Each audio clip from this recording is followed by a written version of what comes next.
But this, it has a zigzag. You can change the stitch width in addition to stitch length. You can change the needle position, which was certainly never something that I could do on my old sewing machine. And I mean, I'm not sure what half of this stuff does. I'm gonna have to figure out how to thread the bobbin, which there was a note on the sales slip from the guy at the store to make sure to do that correctly. And so I don't know if the bobbin's in a case or not. I don't know anything. So I have a lot of learning to do. And as I said, I still haven't found the manual online yet, but I know I can do this. So I'm really super excited. I'm over the moon at the thought of finally getting to put this quilt into a hoop.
I finally learned how to quilt a couple of years later from a wonderful woman who was from Cape Breton Island in Nova Scotia. She was a neighbor and she became a very dear friend. She watched my young daughter, who I call Raven Cub here, while I was going to university. And with her help, I made my very first quilt.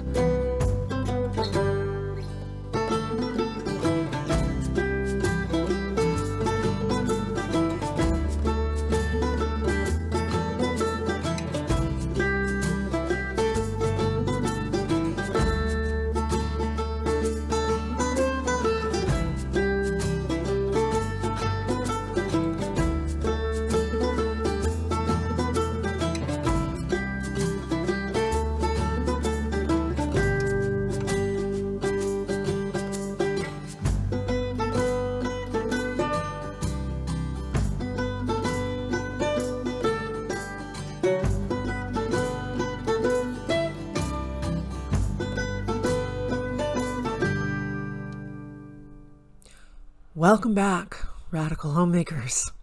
I know it's been a couple of months since I've posted a video, and I am sorry about this. I have a lot on my plate that I'm dealing with, including trying to work full-time and dealing with my health issues that are sometimes challenging. So trying to rebuild your life after it was destroyed by a narcissist does take a lot of time. And going back to work after being off recovering from surgery for 3.5 months is a lot to deal with. And even though Man Cub now has his disability support, it's a lot of coordination, figuring out appointments and therapy and all that stuff. This has been challenging for me and for Man Cub, and there have also been a lot of challenges for my Papa Bear as well. We were puttering along, doing our best, starting to feel not too bad about stuff. And then our vehicle broke down again.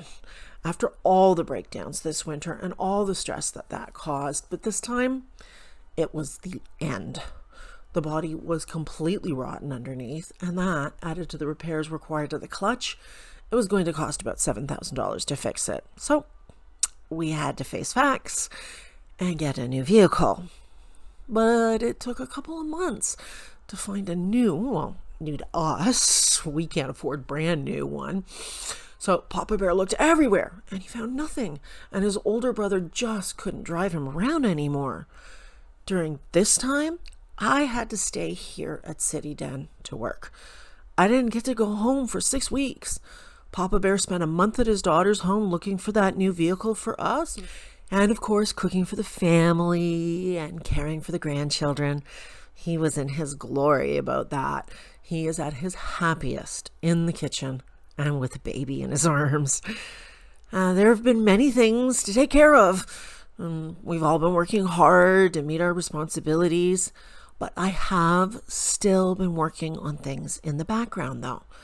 I've been writing stuff and continuing to read and preparing for projects that will eventually become videos.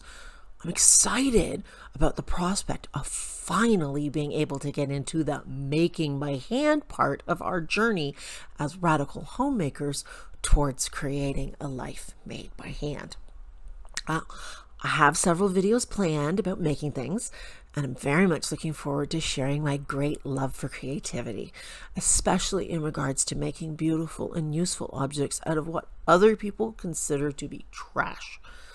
I've done this my whole life, going back to when I was a small child and my mother started teaching me how to sew and how to remake garments out of other ones. She was always making something at her sewing machine. She even made my little sister and I a giant Raggedy Ann and Raggedy Andy ragdoll that were the same size as we were. Mom was so talented and dedicated. It seemed to me like there wasn't anything she couldn't do. She took flower arranging and cake decorating courses, and our house was full of amazing fresh and dried flower arrangements. And I had the most fantastic decorated cakes for my birthdays. She did calligraphy and needlepoint, and her work hung on our walls. Mom made and hand decorated dozens of chocolate Easter eggs every year for our church fundraiser with the help of several other women who would fill our entire house for weeks before Easter. She made the most delicious rum-soaked fruit cake a year in advance for every Christmas. She fermented her own yogurt for us, and I was raised on homemade yogurt served with honey and homemade jam. She painted walls and furniture, made cushions, and sewed curtains, wallpapered our whole house. My dad loved to garden, and he grew award-winning roses. He was the hibachi king, barbecued the perfect steak.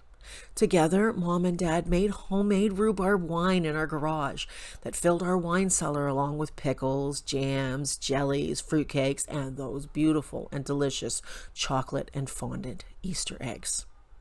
Mom came from people who made things and were creative, resourceful artisans. My mom's mom, my Nana, was an amazing knitter who could whip off a pair of slippers in an afternoon and made all of her children and grandchildren the most beautiful clothes. I still have sweater and skirt sets that she made for me in the early 1970s and that I have worn on my own 3 daughters. She was even making Icelandic sweaters back in the early 1980s, long before such things were widely available and popular, all self-taught. She sold her handmade garments and blankets, pickles, jellies, and jams at craft sales and fairs all across the countryside. I used to help her at these sales, and I also worked at her vegetable stand in front of her old farmhouse. I was raised around such amazing people. All these people who made things by hand, grew their own food, who were clever and creative. So, Nana had the giant vegetable garden, about 1.5 acres, and she raised pigs. There were also chickens and dairy cattle when I was very young, but as she aged, she cut back on what she did. All my cousins, aunts, and uncles, as well as my mom and dad and our family, gathered each year at the farm to cut firewood for Nana to burn in her wood-fired furnace. All the aunts gathered in the giant farm kitchen to prepare the meals for the huge family. We girls helped with preparing and cooking meals, cleaning dishes, worked in the garden, helped feed and water the pigs. My papa and all the uncles and my one and only male cousin looked after the farm machinery and built and repaired things. On my dad's side of the family, everyone lived in the city, but were still crafty and creative. My grandfather was the most amazing cook, and he raised me on homemade fish and chips, roast beef with kidney gravy, and Yorkshire puddings. I actually lived with him for a while as an adolescent, and his teachings about loyalty and honor were absolutely formative to me. Grandpa's house was full of books. We were all raised to read constantly. He gave me a copy of Romeo and Juliet for my 10th birthday, but I also read dozens of classic novels off his bookshelves. He read, critiqued, and encouraged my own poetry writing. Grandpa worked with metal, wood, brick, and stone, made furniture and repaired his 100-year-old house and carriage house, worked on his 1969 baby blue Cutlass, bought organ meat from the butcher, which he cooked and put through a hand grinder with my help to make homemade food for the dog and the cat. He gardened in his giant backyard, made homemade beer, including dark stout in the basement, wonderful wine from the cherry tree in the yard and from the raspberries. Homemade root beer was a treat every year at Christmas. My favorite uncle, who lived nearby, was a professional photographer whose apartment was covered in his own work, and I used to hang out with him and help him choose shots from contact sheets. He had an Apple Lisa computer back in the early 1980s that had the very first graphical user interface. And my own dad worked at IBM starting in the late 1960s, beginning with punch card programming. I grew up around computers, back when only the nerdiest of nerds knew anything about them.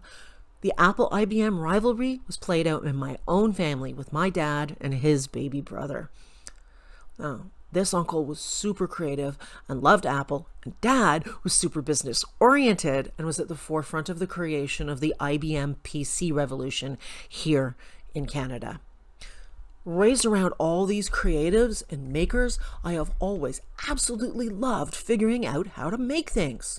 I was buying quilting magazines through my teens because I loved quilts and I desperately wanted to learn how to make them. I got my very first sewing machine when I was 21 as a gift from my first husband.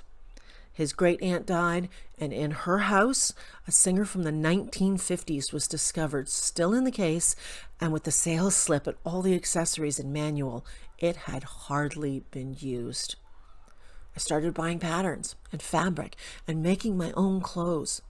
I designed a couple of things from scratch, such as a red velour shawl to wear to the opera with him. And I finally learned how to quilt a couple of years later from a wonderful woman who was from Cape Breton Island in Nova Scotia. She was a neighbor, and she became a very dear friend. She watched my young daughter, who I call Raven Cub here, while I was going to university. And with her help, I made my very first quilt. I gave it away as a wedding present to my sister-in-law. I still have the second quilt that I made for Raven while I was in university when she was a toddler. It includes scraps of fabric from clothes that my mom made for me when I was a child and from my Nana's aprons. I have always been making things ever since. I've made clothes for my children, curtains, cushions. I've thrifted pieces of clothing and cut them up and put them back together into something brand new. I've taught myself how to cook the meals that my Nana used to make so that my own mom would get her fix of comfort food from me. I make the best chicken stew with dumplings and apple pie. I've learned about gardening and I've grown roses like my dad, but Mom and I obsessed over English cottage gardening and grew damask roses and David Austin's English roses. I learned landscape design and won an award for it while I was in university. I then designed and built a garden, patio, and deck in my mom's front yard. Mom bought tools and together we figured out how to use them. My friend who taught me how to quilt, Her husband taught me about building, and I helped him build a new porch onto their house. He even taught me how to shingle. I learned painting and wallpapering, furniture refinishing. I taught myself how to frame prints and hand-painted raw wood frames. I bought secondhand furniture and home goods and repurposed them. I wallpapered cardboard boxes for storage on open IKEA shelves in my cramped basement apartment. I started learning about historical and indigenous building techniques from many different cultures. I was gathering books and magazines about all the things I wanted to learn and to do about log cabins, homesteading, the back to the land movement. I was always struggling to pay the bills and live my life, but always in the background, this is the drumbeat that remained. This is the one thing that has always given me the greatest joy. Making things by hand, creating a life made by hand. Making a home and a life where I can live in peace in the countryside and surrounded by everything handmade and beautiful. The last few years, I haven't been able to do this as much as I would like. Since Father Demon stole my children in 2013, I have just been trying to recover and to rebuild, working on my relationship with Papa Bear. When I lost my house in the city and had to move in with Papa Bear, I spent years working as a temporary, and I didn't have any kind of stability in my life. When COVID hit, I was already on unemployment for the winter because the construction flagging work that I was doing was seasonal. So I was already at home. To be honest, that time off was fantastic.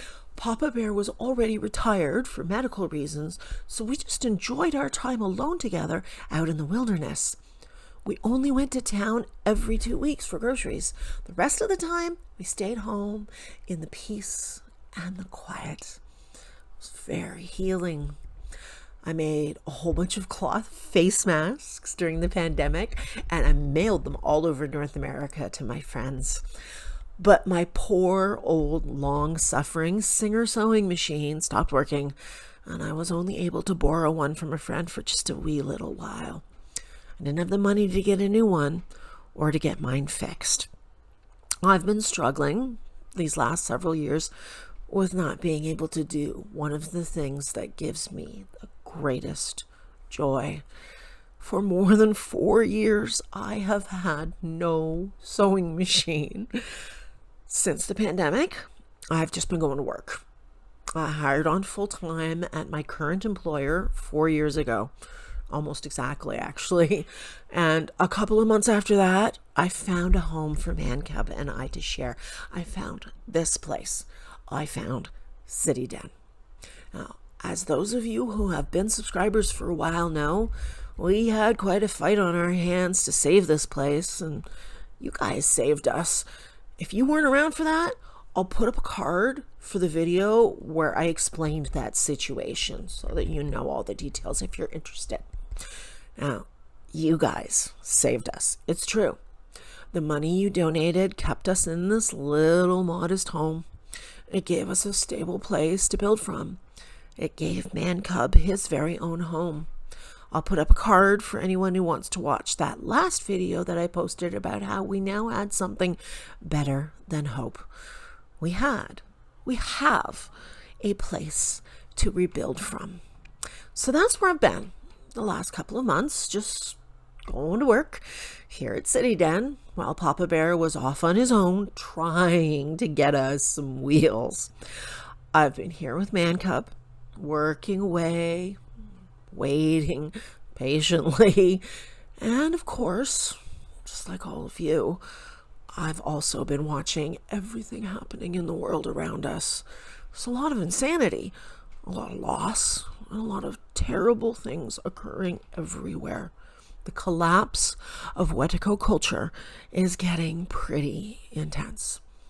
There's so much tragedy, so much suffering, so much insanity, so much loss.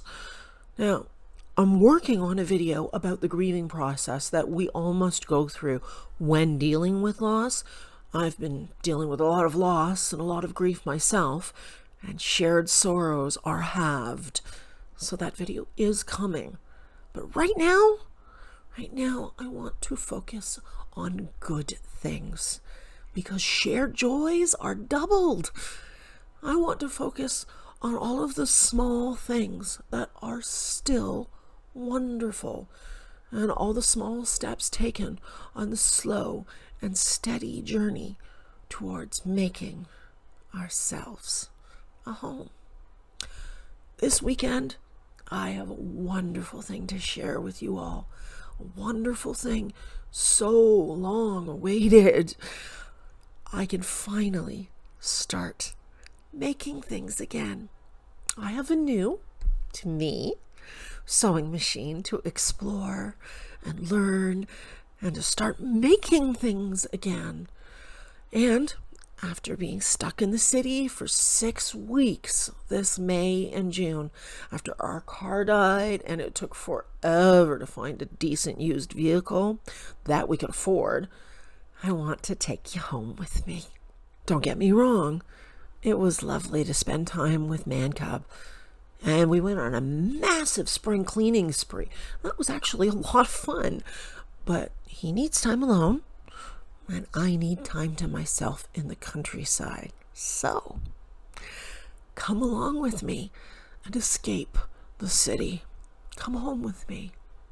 Let's get into our new-to-us car and enjoy the drive into the wilderness. The drive further up north and far, far away. The drive that I get every time I go home. Far away from the horror and the torture of being trapped in the city. Away from the insanity. Away from the noise, from the drama and the neighbors fighting like I constantly have to listen to here. Away from the smoke everywhere.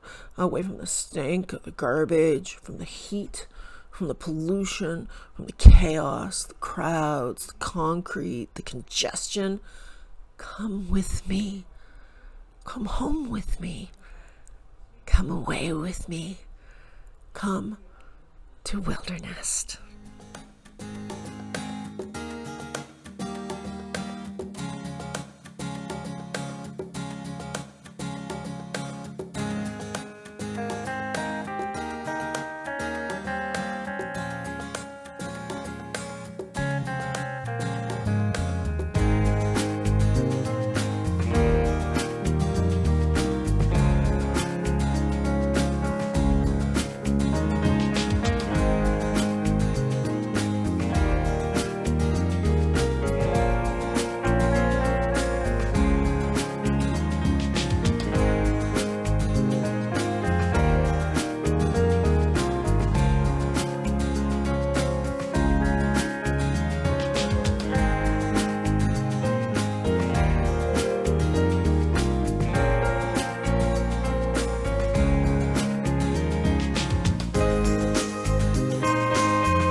I'll show you paradise, but hang on just a little longer. I will be yours, you will be mine. Let it all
branches pull in the rain.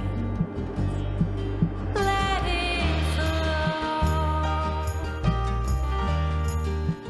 guide where to go. Let it flow, guide where to go. Breathe in, breathe out, get back to self, back to peace. Breathe in, breathe out, get back to self, back to peace. Let it flow, guide where to go. Let it flow, guide where to go. Let it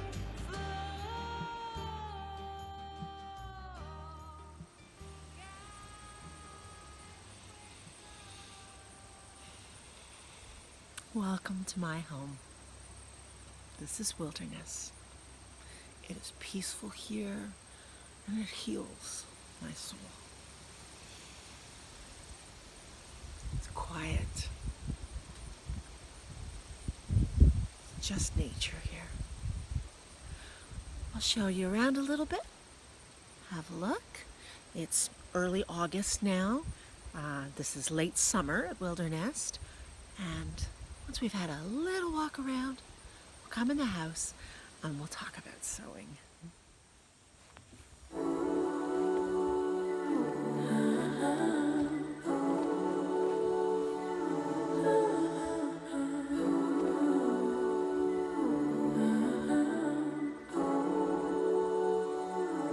My head above the water. Finally, I can breathe again. Lost in the waves, I wander. But in your eyes, I see no pain. You're a holiday, a break from the rain. Sipping on sunshine, come take me away. In the water. Finally, I can breathe again. You're a dream, dream, dream, dream. Standing in your presence, carry me away, honey. A dream, dream, dream, dream. Make me lose my senses, carry me away, away. A dream, dream, dream. Come take me away. I see a new horizon. My 2 feet steady on the ground. With you, I found my reason. Yeah, to keep chasing what we found. You're a holiday, a break from the rain. Sipping on sunshine, come take me away. New horizon. Finally, I can see again. You're a dream, dream, dream, dream. Standing in your presence, carry me away, honey. A dream, dream, dream, dream. Make me lose my senses, carry me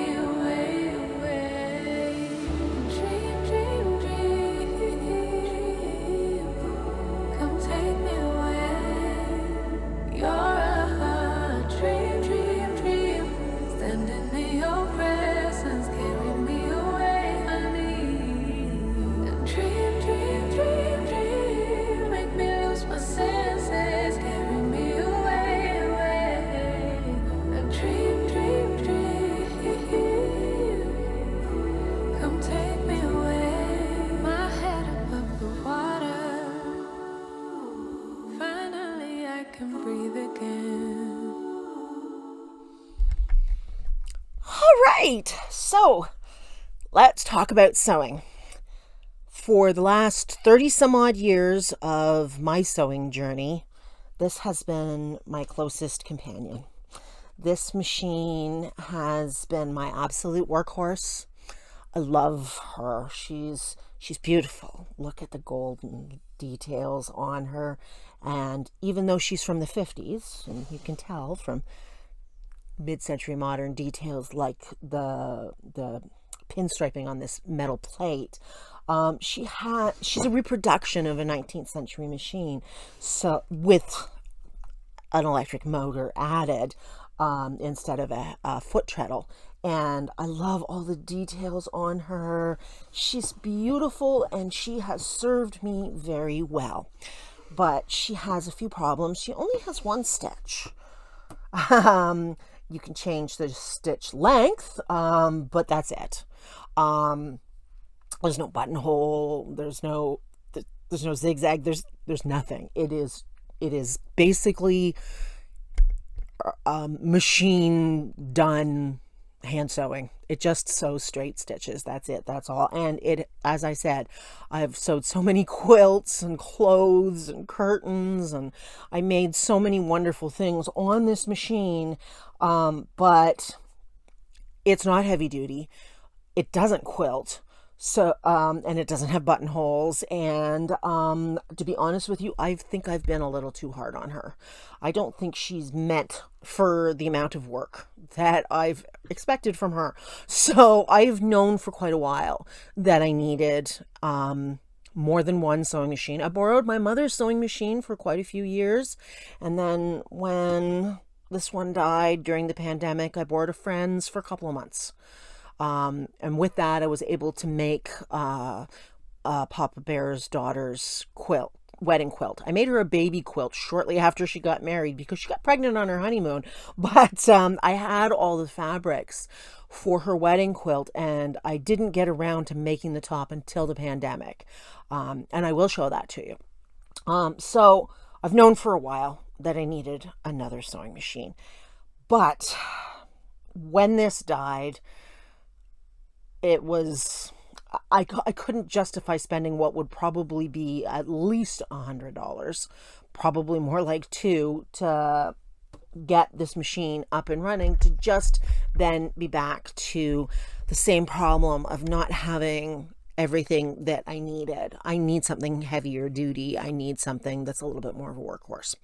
So just about 2 years ago, at our party that we have every year at the end of the summer, Papa Bear's niece gave me a wonderful gift, which she had. She has fallen in love with a man whose wife had passed on, and he has all of his wife's belongings.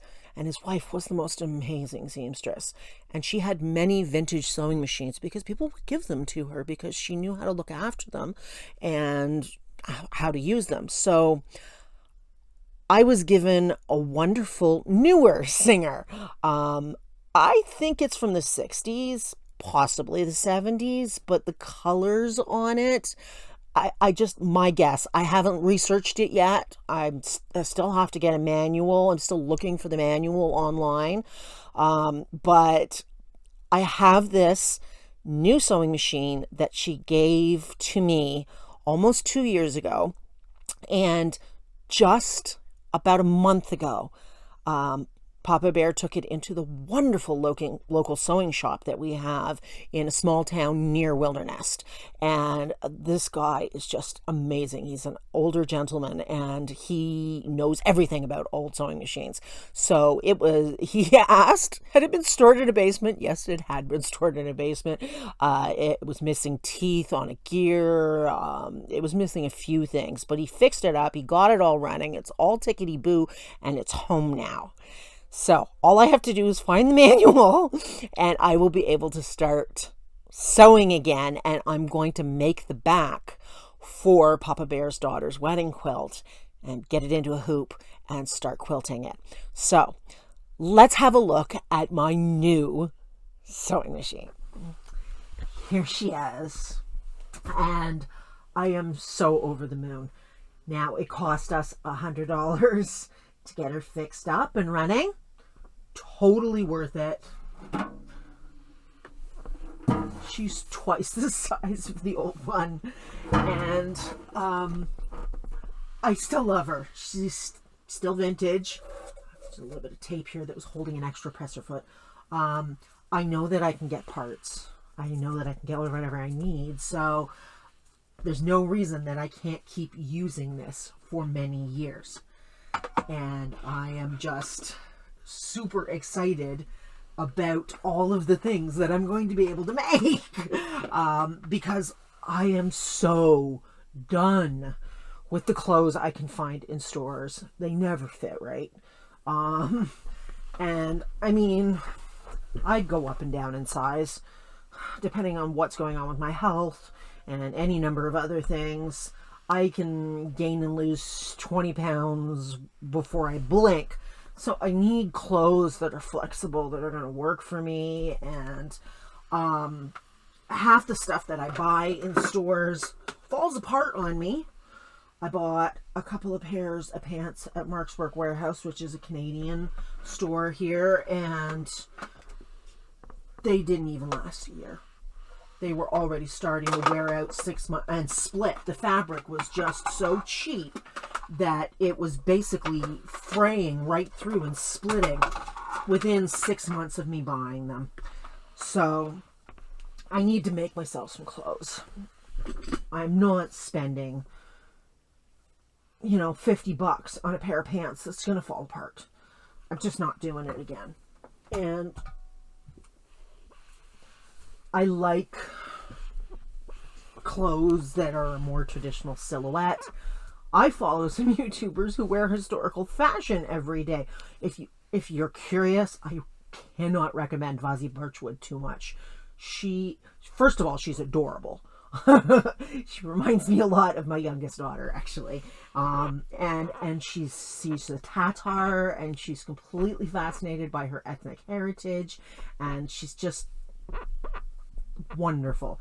But I'm not so concerned with being historically accurate as I am concerned with making clothes that I'm going to feel comfortable in, that I can live my life in, that actually fit and that don't fall apart and cost a small fortune despite falling apart. Frankly, I don't give a darn about fashion. Fashion is ridiculous.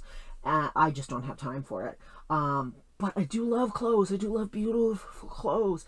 I love expressing myself. I mean, I do the best I can with stuff I buy in stores, but I haven't made myself clothes in years, and I miss it.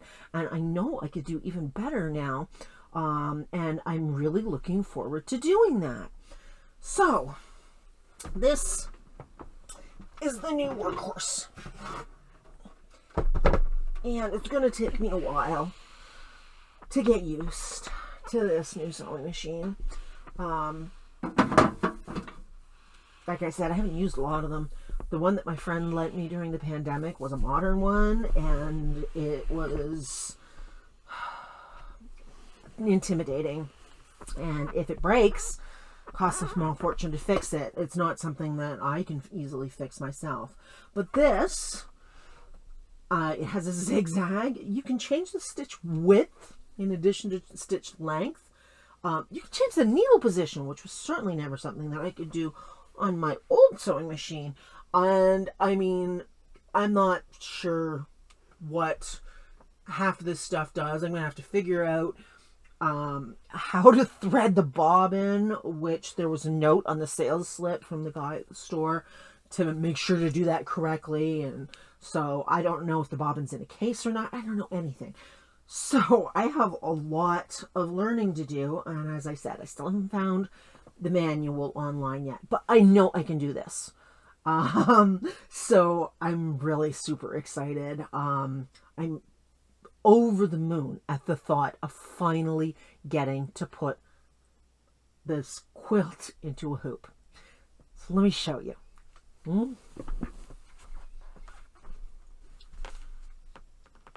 Okay. This is the last quilt that I made during the pandemic. As I said, I'd had the fabric for quite a while, and it is a crazy quilt in many, many ways. It has sashing between the blocks, but each block is crazy. Each block is its own individual piece. Now, I'll take some shots of this wide angles so you can have a better look at it. And I've got photographs of it that I took while I was making it. And I still am not entirely sure what I'm going to do with some of it. I have some stuff left over. What I did is I went into an Indian fabric store and I bought, and this is what's left of it, a sari. I cut the border prints off of it, the strips, and I used them. And these are bits and pieces that are left over. And I used the sashing, the border prints, and some of the solids as sashing around the blocks. So I still have to finish the final outside edge, but this is huge. This is a king size quilt because Papa Bear's daughter also has a king size bed. Papa Bear has a king size bed and his daughter has a king size bed. So I also have cut up into squares to use for the border. 4 silk, I think there's 4, that I bought at the same Indian fabric store. We have a wonderful purple and green double shot. I have a copper and cobalt double shot.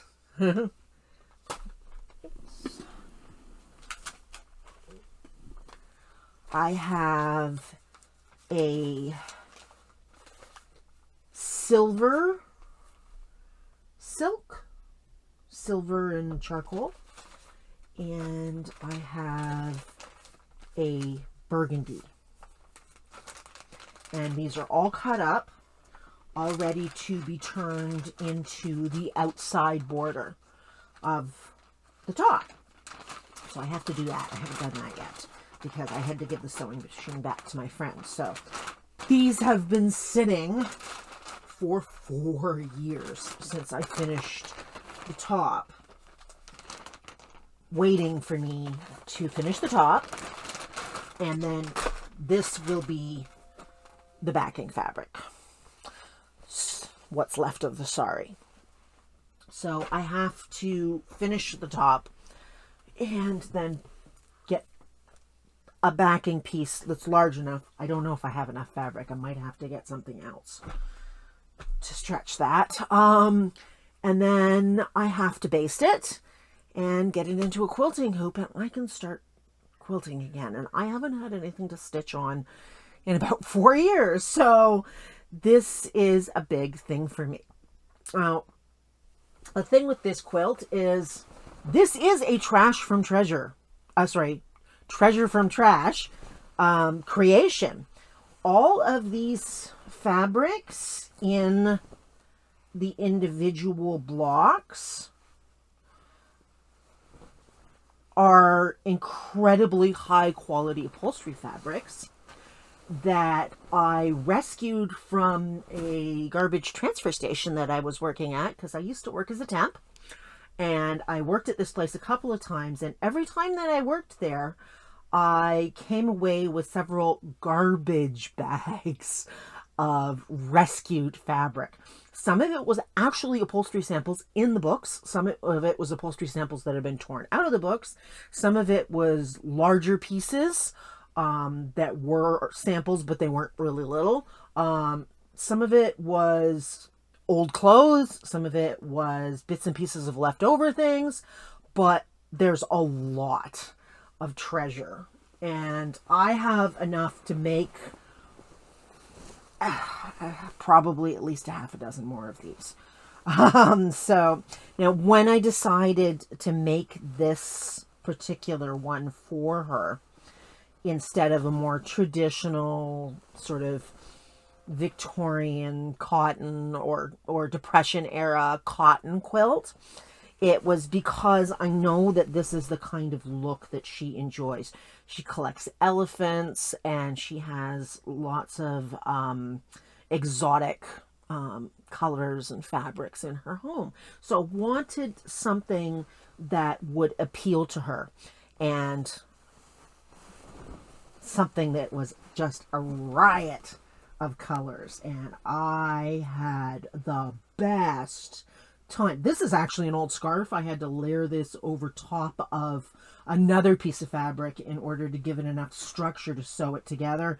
Some of these were satins, like some of them are incredibly thick because they're actually tapestry. So it's going to be fun quilting it. And I'm not going to stipple quilt it. I'm not going to do a really fine detailed quilting on it. Just enough to make it into a quilt. I might even just do straight lines. It might be easiest to do that rather than stitch in the ditch or anything like that. But like these fabrics, I used the best that I had for her. And I am just so happy with how gorgeous it is. And as I said, I will take some other shots of it for you so that you can see it better. But this is the first project that I'm going to do with this. So this is incredibly good news. I don't even know how to express to you how much joy this gives me, because to be able to create, to make things with my own hands, and particularly to make things from stuff that was going to end up in the landfill, y'all. Like, seriously, look at that. Can you imagine such beautiful fabric rotting in a landfill? I mean, God, what a waste, you know? And like I said, I have so much more. I just, all kinds of beautiful fabric in here. And I mean, I know it's going to be a gift that she's going to love. And her children are old enough now that she doesn't have to worry about having it on her bed. When she still had, you know, a couple of kids in the bed with her. Her youngest is a baby. But, I mean, it's going to take me a while to finish this. By the time I'm done, she won't have any kids in her bed anymore, because she does practice family bed. God bless her. But yeah, I mean, this is it. This is, I get to start being me again, because this is what I do. And one of the things that I have learned in my exploration of discovering what is wrong with our culture, and that it is, in fact, Wetiko culture, is that the best way to dispel Wetiko within yourself, and the only way we can do it is within ourselves. You can't do it to somebody else. You have to do it within yourself, is by creating, by making art, by expressing your own unique vision. And this is incredibly fulfilling, working with things that people may not immediately see go together and turning it into something that is transcendendly beautiful. So I'm really looking forward to sharing more of this kind of thing with you. I'm going to take some shots of some other quilts that I've made, just so you can see. Remember I said I have the second quilt that I ever made for my eldest daughter, Raven. I'll show you some shots of it as well. And strap in, because the journey of making things, it has once again begun.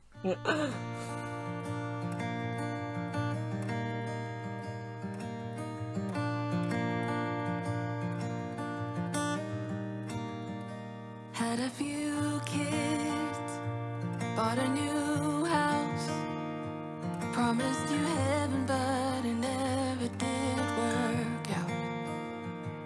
Got a new job and moved uptown. I bought you everything, you never questioned why. All this time I waited for a season where everything felt right.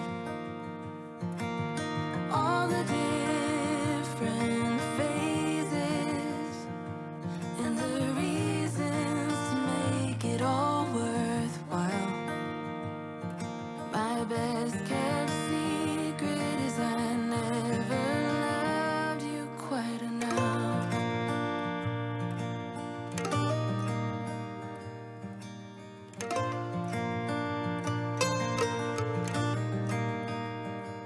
There in the moment, in my white dress, an overwhelming second of regret. Driving on